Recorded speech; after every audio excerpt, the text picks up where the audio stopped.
Good day. My name is Letshego Rankin, and I'm the Executive Head of Institutional Distribution at Momentum Investments. Allow me to take a few moments to introduce our business and its capabilities.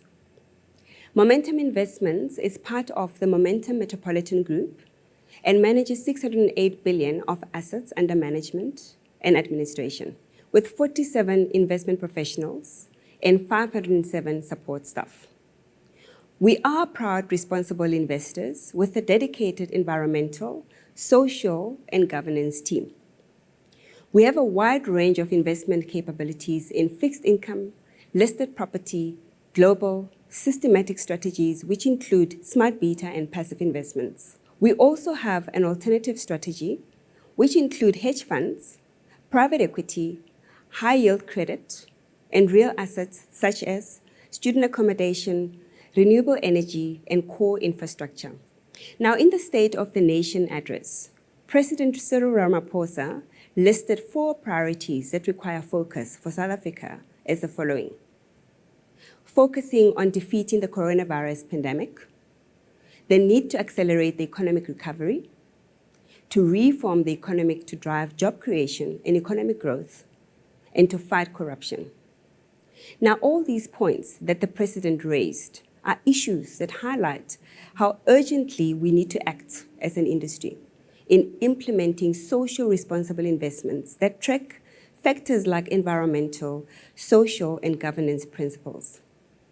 The COVID-19 pandemic has certainly started accelerating the discussions on sustainable investing, and we can definitely see a shift in how policymakers and investors are viewing the crisis as an opportunity and have a different approach to investing.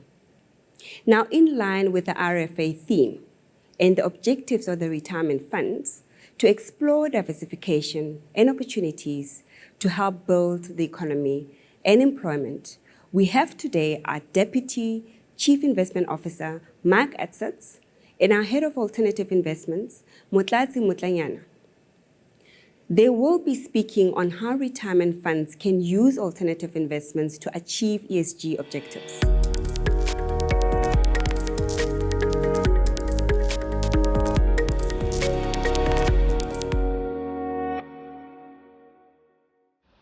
We're at the start of 2021, and what we've seen over the last year and through 2020 especially is how so many investment trends and trends around the globe have accelerated. And one of the trends that have really come to the fore from an investment management perspective, and just in terms of how investors and people generally think about investments, is around the issues of ESG, environmental, social governance issues.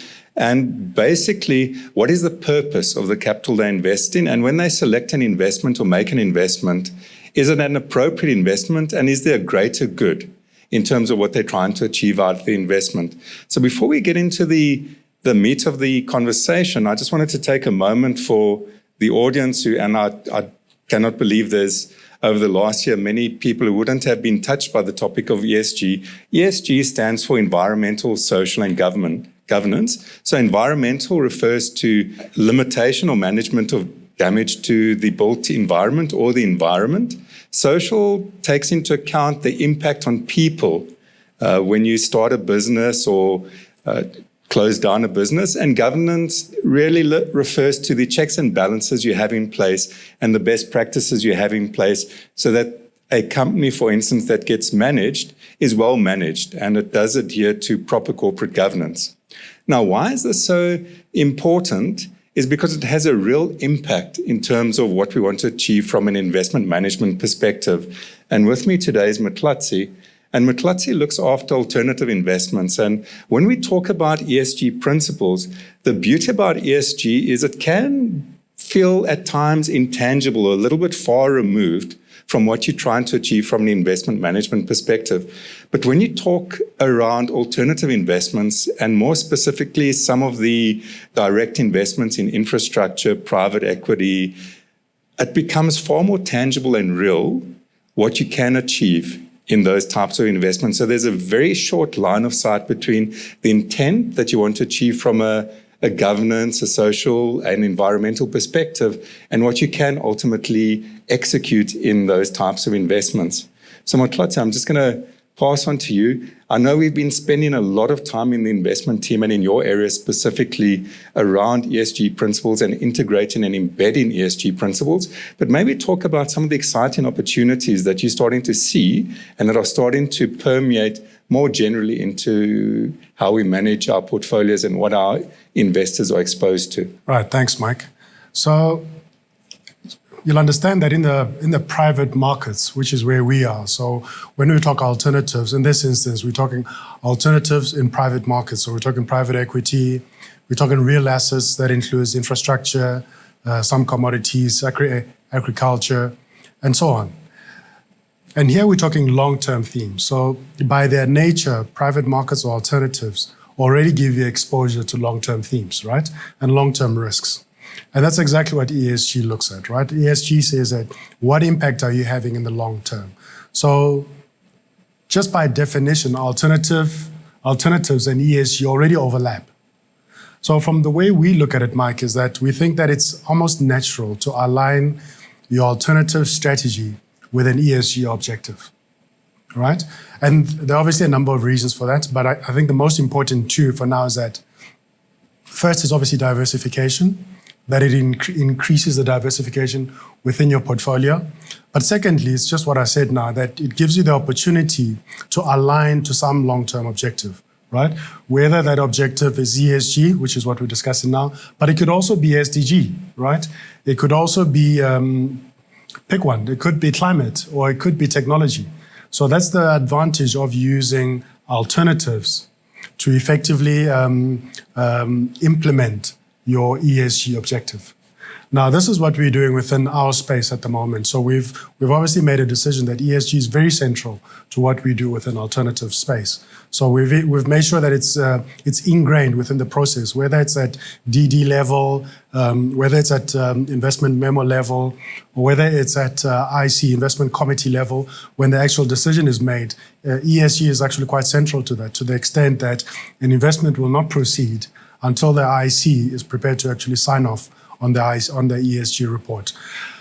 And then further to that is that within the real asset space, so think of it as an infrastructure space, ESG is obviously central to that because a lot of those things that we do are actual tangible infrastructure, so which has definitely an impact on the environment. So we need to make sure that, first of all, the way the company is managed, the policies they have in place, take into account all the ESG factors that we think are important. So whether you're developing, let's say, for instance, as an example, a new power plant, right? I mean, there's no need to lay it out, but it's clear that it's going to have an impact on the environment in so many factors, right? But maybe just to interject there, when you talk about ESG, the concept can be very overarching. And really, in terms of the journey of what we are trying to achieve from an ESG perspective is to go a level more practical and granular. Yes. So what we're starting to see more and more is adoption of climate change policies. The one area that there's a lot of work, if we think about the structure of the South African economy, that is very carbon intensive, is that the ESG principles can potentially conflict with each other. So you might have a very strong environmental focus and you want to limit damage to the environment. And the natural example of that is the closure of a coal mine or a power station. But that can have a significant social impact because the workers in those entities could be negatively impacted. So the other area that we're also starting to see a lot of development on is principles and policies around things like just transition, where when we look at the adoption of ESG metrics, we need to take into account not just the intent, but what are the potential unintended or negative consequences. And the just transition statement really talks about being mindful when you go in a particular direction, in this specific case, an environmental direction, not that you leave too many people behind. And in South Africa in particular, yes, we've got an issue of, if we go too quickly in the direction of mechanization and we implement policies that are not labor intensive enough, we get left with massive social ramifications that we need to take care of. Can you maybe talk to us about, and this is really coming to the issue of impact investing, how do we measure? There's that saying, measure what you treasure, but what trends are you starting to pick up in terms of what is the impact and what's the measurements, and what frameworks can we start putting in place to say, we're not just talking about an environmental impact, we're not just talking about a social impact, we're considering the trade-off between the two, yes. But this is the evidence that we can put on the table and demonstrate that we're actually achieving both and balancing and making those real hard trade-offs that we need to consider. Yeah. So, Mike, I think the important thing is to first differentiate between ESG as a principle and impact investing, right? So obviously the two are subsets of sustainable investing, right? So ultimately the objective is the same, except that you obviously implement them differently. ESG, I guess, the one way to think of it is to think of ESG as looking at corporate behavior. So in other words, what is a company doing along those three elements of environment, social, and governance in their business? So it's very much from a corporate behavior perspective. Impact investing, on the other hand, it's about what the output of what the company is doing is on the environment or on whatever the metric is that you want to measure. So it's almost like they're the same, but actually there's a very fine line where the one is about corporate behavior and the other one is about the output or the impact of that corporate activity on its surroundings. But they're very complementary concepts. Absolutely. Yeah. So when it comes to impact investing, obviously the most important thing is about measuring that impact, because to talk about impact in a general sense gets us nowhere, right? And this is why the Global Impact Investing Network is very specifically defined impact investing along a number of principles. And the first one is that you must be investing with the intention to have an impact on your environment or on society. You understand? So it must actually be intentional. Second thing is obviously it still has to produce a financial outcome. So you must also have a financial benefit or return that you're looking to get out of this. And then the third one is that it looks like right across all your activities, right? And it says it doesn't matter whether it's concession that you're doing or whether it's actually market related and risk adjusted return that you're looking for, but the impact must be there, it must be happening. So because we've now decided to take impact investing as one of our key drivers in our strategies, we have to then go to the extent, as you mentioned, of actually measuring it and giving solid proof, empirical evidence that we actually are having a positive impact, or whatever the impact is, but hopefully it's a positive impact on the environment. So we make sure that, first of all, our managers understand that they need, if we're investing through a manager, that they understand that this has to be measurable, and we understand the metrics that they'll use to do that. Right? And that it has to be additional too, right? And additionality talks to the principle of that you actually are making it bigger, right? So that your benefit is actually incremental and you're not actually taking away from, let's say, for instance, extractive mining, what it will do to the environment, that you actually are building onto that. And then secondly, that's our managers, our products too. When we do our DD, we also try to measure, or at least put some metrics in place to try and measure exactly what the impact is going to be. Most of our activities are obviously around the environment. So we spend a lot of time trying to see how we can articulate that in a metric that's measurable and that can be proven. So that's a great example of how you can demonstrate specific outcomes.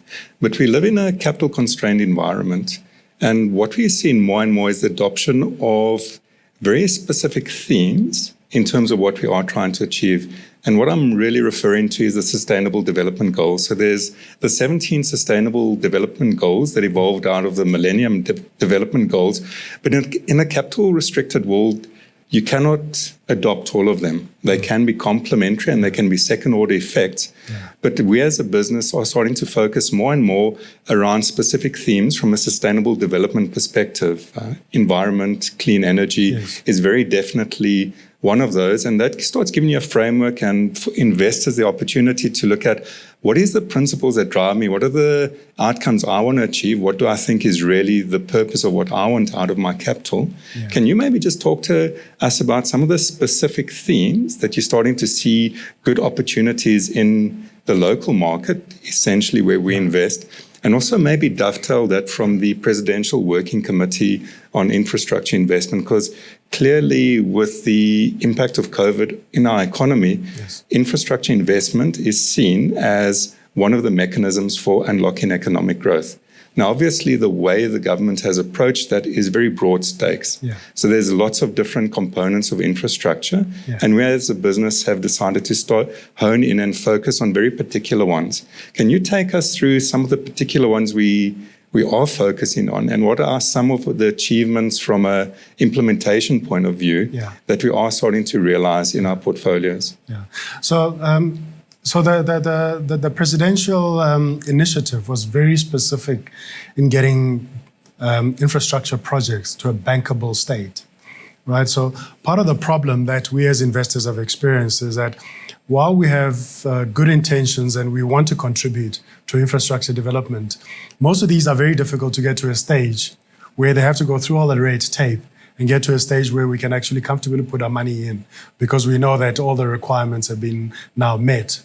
And this is what we would call then that the project becomes bankable. And that's always been the challenge with some of this. So the intention of the presidential roundtable, for instance, was to try and see how they can accelerate that to get them to so which is a very good project. And I think that the president and the IO office, the Investment and Infrastructure Office in the presidency, has actually done a very good job to try and get the private sector, development finance institutions together, and also obviously the operators together in a room, and make sure that we all work together to get them there. So it's very, it's a great project, and I think it helps us because it gives us projects to invest in. But as you say, also that it also helps with development and kickstarting the economy. But the focus was very much broad spectrum. Yes. Yeah. So when I looked at the list of projects, there were a substantial list of projects, and there are very specific themes, and some were more exciting, some were less exciting. Correct. The things that really stood out for me were issues around network and transport, water and sanitation. I mean, we're going to have a critical issue with water provision in the years to come, renewable energies. There were others that were not so exciting. So could you maybe talk how you've seen that opportunity set unlocking and how we are actively going to participate in the different components that come about? So the themes that are definitely emerging from both those kind of interactions and also from what we see just emerging in terms of opportunities are that I'd say there are about four areas where there are really good opportunities. The first one is obviously in the energy space, right? I mean, we understand the history of energy in our country and our current challenges. So it's understandable that there'll be a number of opportunities that come from that area. Renewable energy is one of them, but we also have hydro opportunities, biomass or water recycling for energy generation. So there are quite a number of opportunities in that space that come out. The second one is around social infrastructure, but specific social infrastructure around hospital or primary health provision. Social infrastructure around education space. So things like student accommodation, for instance. Where we actively invest in. Absolutely. Yeah. So there are a number of opportunities that are coming out around there, which is great. And then the other two areas are around digital infrastructure, or at least I should say telecoms in general, telecoms infrastructure, where there's been, and especially something that's now been accelerated by the lockdowns, the COVID lockdowns, is that there's been now quite a lot of activity and a lot of energy that's been spent to see how we can exploit this current environment to make sure we uplift digital telecoms quite a lot. And then the fourth area I think is going to be around data centers. which I guess goes hand in hand with the last one. There are things like small distribution centers, data centers, that kind of infrastructure that talks around logistics is now also quite an emerging theme. Now, from our perspective, what we've identified that we want to actually try and hone in on is obviously the first one, which is energy, because there are quite a lot of opportunities in there, which are very attractive opportunities. So it would be quite funny if we weren't involved in that. The second one is around social infrastructure, and as you alluded to earlier, that we're already quite active in student accommodation. I think the number that's been mentioned is that there's a shortage of some 300,000 student beds across our 26 learning institutions, higher learning institutions. So the gap is there, and at the moment there aren't too many people who are providing that outside of universities themselves. So we've identified the gap, and we've got a national strategy to see how we can help some of that. The other opportunities that we're working on are around energy transactions, looking at energy funds, because as you said, that's probably the next wave now of where the transactions are going to come from. We're already starting to see that. I mean, I think the issues around the VAL, if anything, are just going to escalate the amount of capital that's get allocated to water and water projects. So that's certainly one area that is full on within our radar.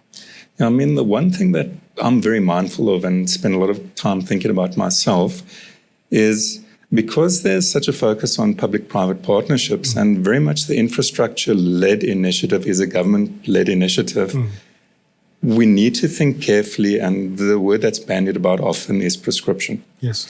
And when I look at the opportunity set, there's definitely a lot of very attractive opportunities. So you need to almost divorce the concept of prescription away from infrastructure-led investment. And I know a lot of the analysis that the legal technical teams have been doing is that the current infrastructure programs, realizing that the infrastructure approach, there's different investment types of vehicles, and regulation is very, very much focused on investment vehicle type. That things like Regulation 28, so the Pension Funds Act, can in its current form accommodate a lot of the potential infrastructure investments, energy investments, water investments. How do you think about the opportunity set and engaging with government to say, yeah, there's definitely an opportunity set here that we're interested in, but definitely there's other areas that is far more the role of government. Yes. And maybe just talk to that in terms of your thinking and even yourself when you are engaged in forums at the intersection of business and government, how that discussion goes. Yeah. Well, Mike, I must say it's quite a relief now that there's less talk from the government circles around prescription. Actually, Enoch Ndongwane said the other day that it's off the table. So I guess we'll take that for now. But things change very rapidly and are quite fluid. But it's quite a relief for the sector and the industry in general that talk of prescription is less and less so. Yeah. But the truth of the matter is that as institutional investors, we don't actually have to be forced or coerced, into investing in these assets. All we need is that assets must be well supported, so that we know, for instance, that if we put X amount, and because these are long-term investments, that in 20 years, when we need to exit, we'll be able to exit and we'll be able to have fulfilled all the things that we needed to do on behalf of our investors. So we need a proper framework for some of these assets. Yeah. And you're talking about social compact. Absolutely. Because social compact is probably one of the areas that requires the most amount of work between government and the private sector. And that talks to things like policy certainty.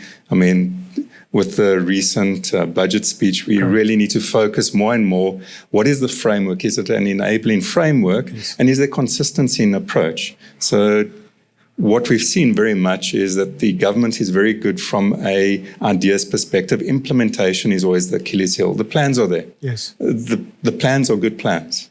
They need to be implemented. So social compact is a crucial undertaking that needs to be addressed as a matter of urgency so we can get the levels of trust.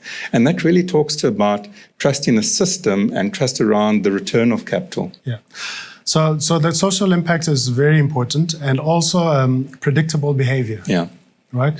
And this is why a social impact is important, because you can sort of know what your partner on the other side will be able to do. So there have been obviously a number of challenges. The most current one, obviously, being the land bank. Yeah. That it's very difficult for investors to support, let's say, for instance, an agricultural project that's got land bank lending when you actually don't know how that one is going to work out and be resolved. So it's these kind of things that where we shoot ourselves in the foot, where capital is willing and just ready, but because of regulation or because of the management of institutions like those, it makes it very difficult. So that's why it's important, or at least in our engagements with regulators and with the departments, where we try to emphasize the fact that we need predictable behavior. We need to have an understanding about terms of engagement and what each party brings and how we'll be able to hold each other accountable. And that also talks to governance and best practices and what the intentionality of leadership of institutions are, and that they're open and transparent.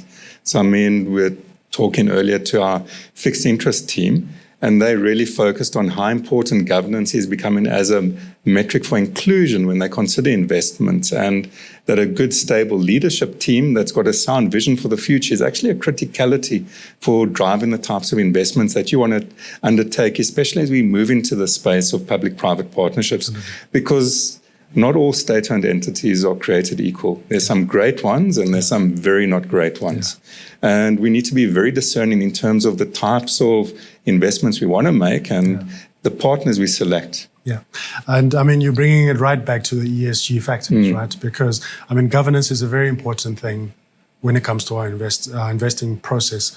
So, for instance, when we take opportunities to our IC, investment committee, obviously ESG is it ranks similarly to other financial requirements that we need out of an investment. So about how a company operates, how a company is managed, its board, who's on its board, and what is their experience and what do they actually bring to the board. Those are very important discussions. So something like a land bank, sorry to keep harping onto the land bank, but it's very Very topical. Yeah. Yes, exactly. It's something that, when it comes to our ESG report, it obviously gets red flagged. Yeah. And as I said, it makes it then very difficult then to be able to proceed with an investment until we can actually get that resolved. And at the moment, it's out of our hands. Yeah. So we look to other people and we look to other players in the space to try and resolve that before we can actually go on. And this is not something that just applies to us. I mean, even our competitors are in exactly the same position, that we want to move, but until we get these governance issues resolved, there can be no progress. No, I agree with that. Yeah. Your area of responsibility is quite broad spanning. It's alternative investments, and there's lots of different components within alternative investments. We've spent quite a bit of time talking about infrastructure and infrastructure-led investments. When you look at the entire landscape, what are you seeing as the exciting opportunity sets, and which of the opportunity sets within the alternatives complex is coming under pressure? The COVID lockdown now has been an interesting time for all of us, for good and bad reasons. But one thing that it has done is that it has shown that there are gaps even within alternatives, which we thought were very resilient, right? In the sense that in the real space, as an example, we target assets that produce long-term cash flows that are reliable, that have some kind of security. So for instance, you know what you expect over the long term, right? And then along came COVID, or at least along came the lockdowns. And some of that was undone, right? And what is then exposed is that even within this space, there still needs to be specialization in terms of focusing on exactly the kind of exposure that you're looking for, the kind of risk that you're looking for, even within the real space, for instance, right? So there were obviously winners and losers, and you need to understand on the loser side what exactly has been driving that. So to use an example, I mean, we can look at the property sector as an example, right? So this is direct property, which we hold under the real assets portfolio. So offices and, let's say, physical retail, before COVID, we obviously would classify that as very secure assets, right? You've got reliable tenants, you've got very stable cash flows, and you know what to expect over the next few years, right? In terms of resets and things like that. But now, I mean, I shouldn't say post-COVID, during COVID, they've actually moved up the risk spectrum, right? They're not the safe assets that you thought they were. So it's actually now meant that we actually need to drill down into each of those assets which we thought were core to a real asset portfolio to understand how they would behave under stressful situations such as these. So for instance, if they have debt, will they be able to service that debt if they came under strain, right? If, for instance, there was a shift away from offices into a work from home situation, what does that mean now for our portfolio, which relies long term on those cash flows? And how do we then also pivot, given that the actual underlying asset has now changed so significantly?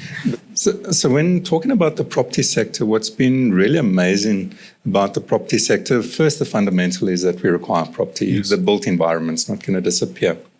But when you start imbuing some of the ESG themes, the winners in the property sector have ironically been some of those areas that actually talk to the social themes, rural. We've seen commercial shopping centers that are based in rural areas as people have moved away out of the cities being the successful areas of business activity.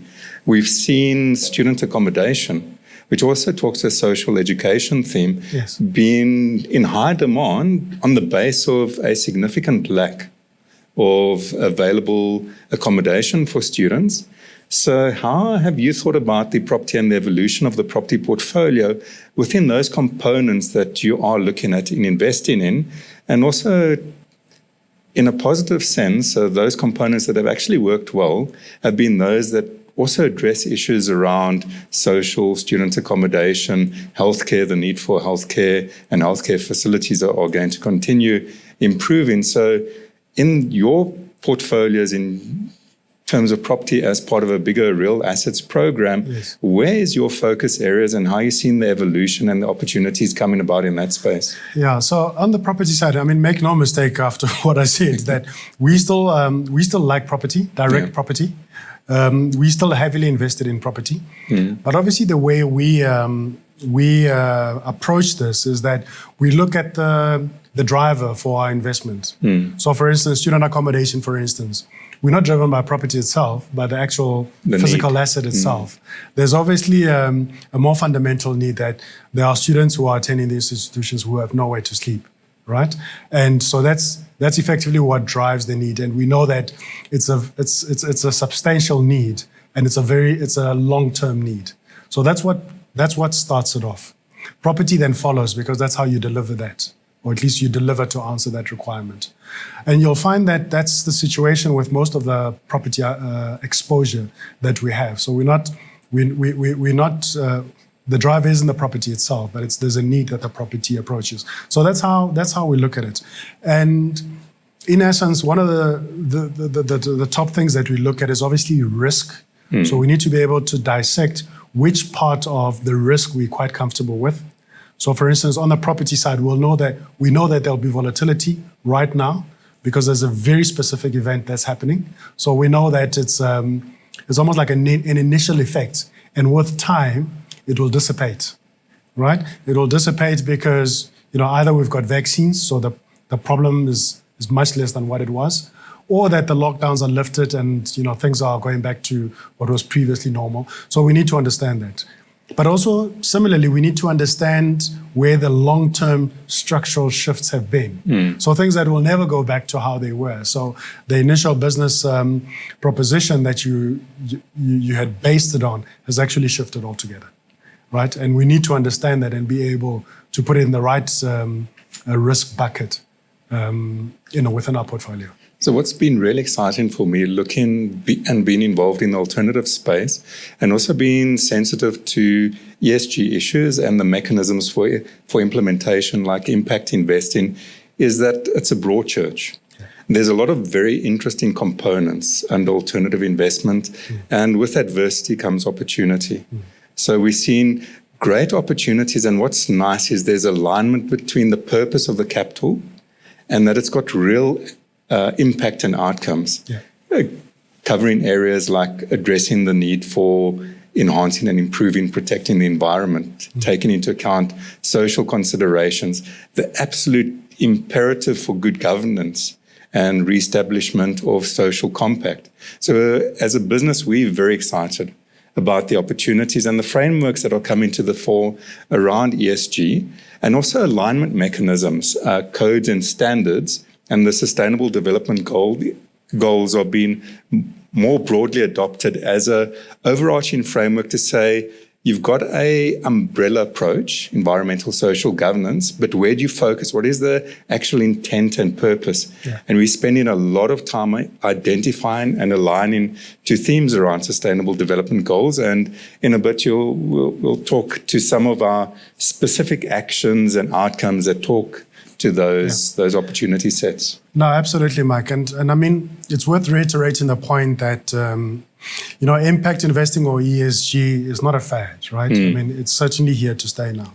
Yeah. The Global Impact Investing Network that I think I mentioned earlier has estimated that right now there's about $715 billion that's already dedicated to ESG specific funds. Yeah.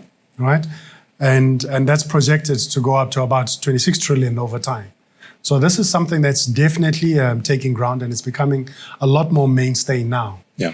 We may be slightly behind the curve a bit, but we are certainly catching up.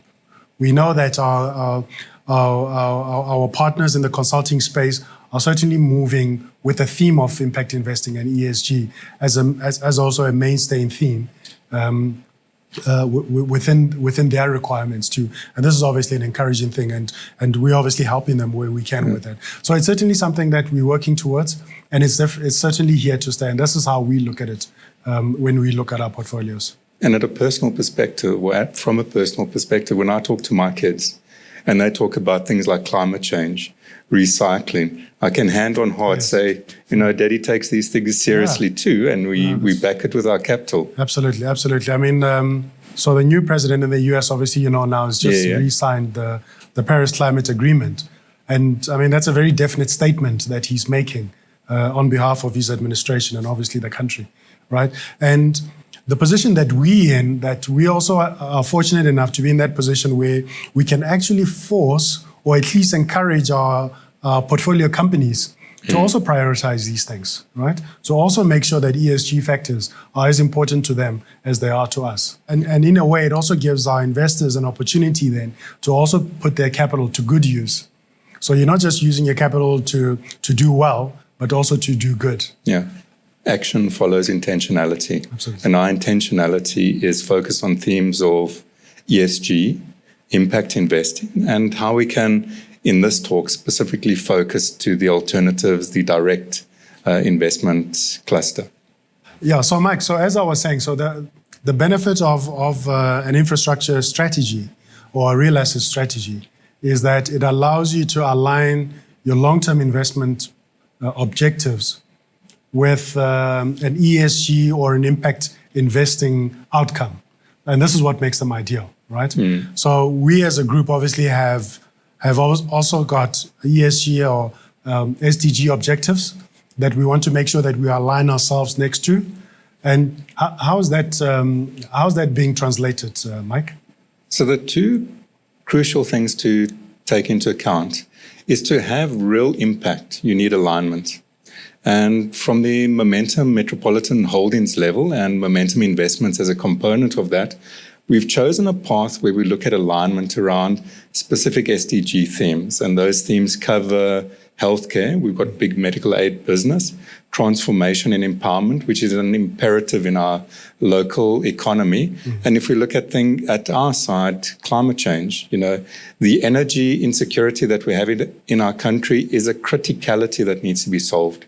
So the focus of renewable energy production is not just a mechanism of preserving the environment and being good to the environment. It also talks to the criticality of being able to achieve energy security in our country. More and more, I'm seeing the role of Eskom in the long term being a baseload producer.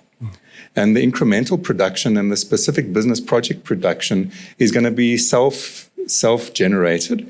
And there's going to be more and more mechanisms with the splitting of Eskom is going to allow for mechanisms for alternative power producers to start putting energy back into the grid. And even residentials, I can foresee an an environment where that becomes more and more mainstream. So the ability of adopting, aligning across a group, the SDG levels talks to purpose, but it also talks to scale. If you start breaking up a business balance sheet, and as a life company and an asset manager, we've got a finite scope of capital that we can invest. To make a real difference, you need that intentionality, you need that focus. And we focused on some very specific sustainable development goals that we are trying to achieve, and that we're going to embed more and more in our portfolios. Obviously, there's complementary goals. And obviously, you can't achieve them all. There's 17 sustainable development goals. The capital can only go so far.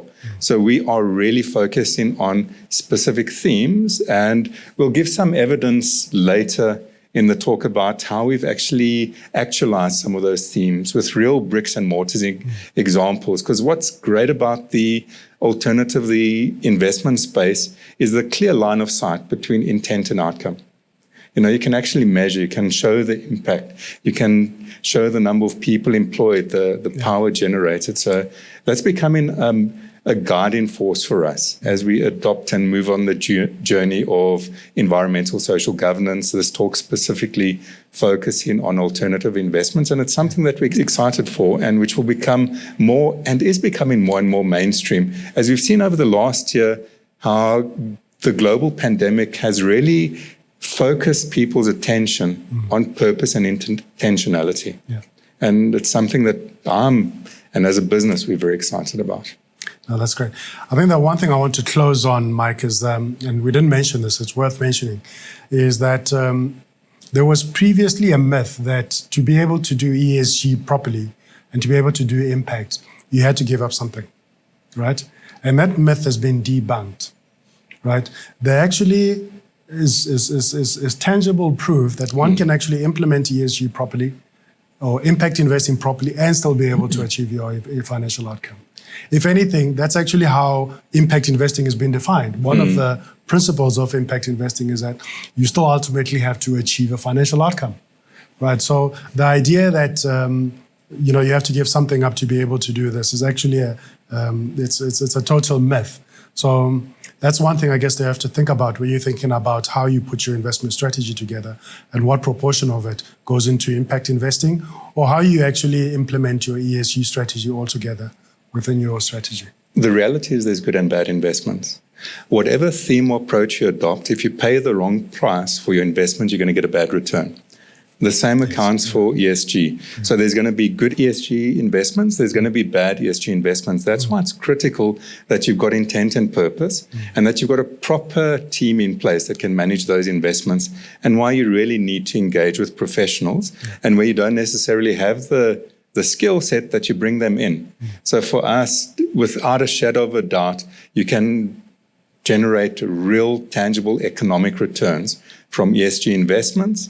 Are there going to be bad ESG investments? Of course there are. Yes. There's good currencies to invest in, and there's some bad cryptocurrencies out there as well.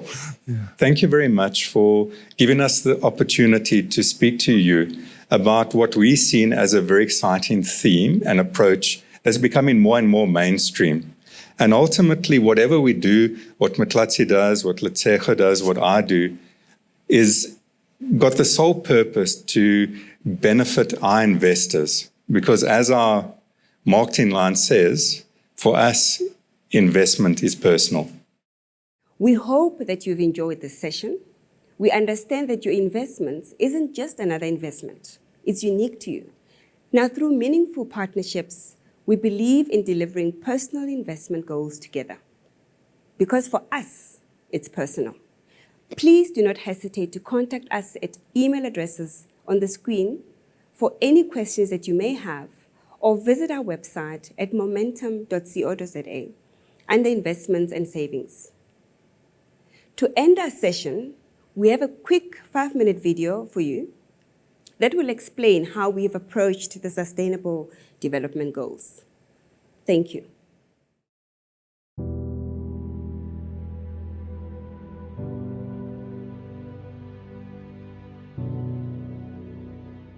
We are all part of one world, one planet, with finite resources. in a complex and interconnected ecosystem that sustains life.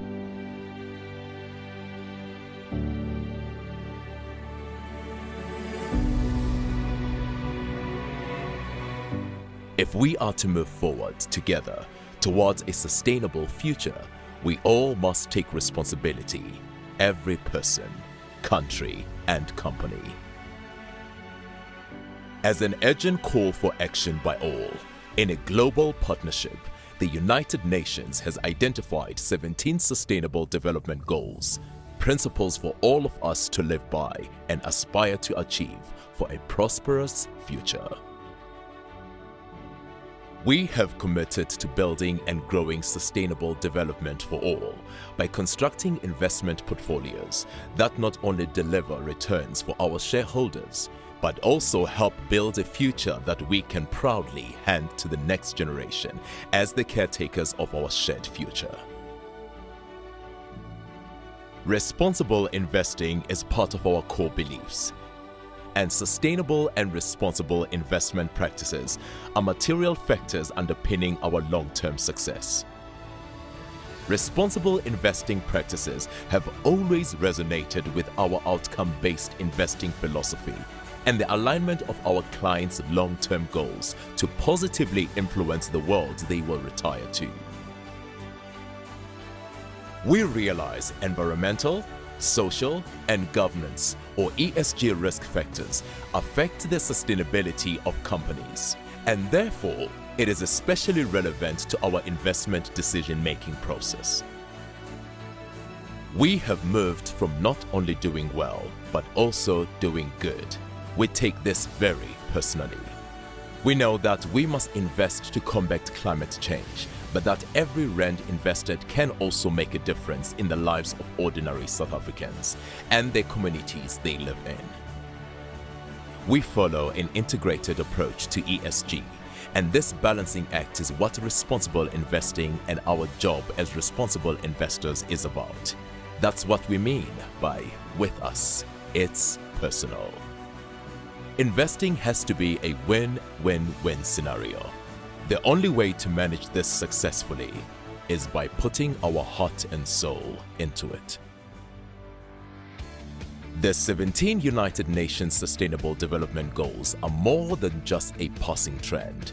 We are supportive of these goals, and we will have a heightened focus on several of them. They are intricately woven into the fabric and ethos of our company and all the people who are on this shared journey with us. This is what we believe in, what we stand for, and what we stand up for. Rise Student Living allows our clients to invest in projects that build affordable student accommodation in both distinctive design and with built-in functionality that all works together to give our next generation of leaders their best opportunity to fulfill their dreams. Our investments in sustainable and renewable energy forms are not only a commitment to cleaner energy, but are a way for us to deliver great returns and future-proof investment strategies to our clients. Businesses and companies create employment, they feed families, and they grow economies. As part of our commitment to decent work and economic growth, we work alongside growing businesses to build the future of our economy, to create jobs and to work alongside employers to give dignity to all.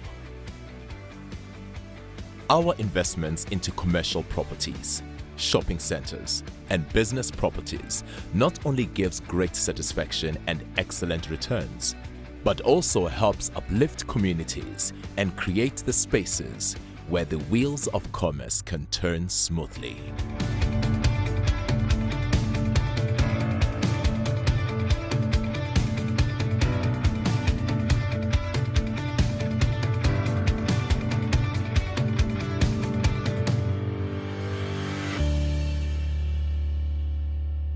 We want investors to do well and do good. We support responsible investing to help create investments that are good for clients, and the world we live in. We are here to help clients achieve their goals on their investment journey. Because when it comes to sustainable investment growth, for us, it's personal.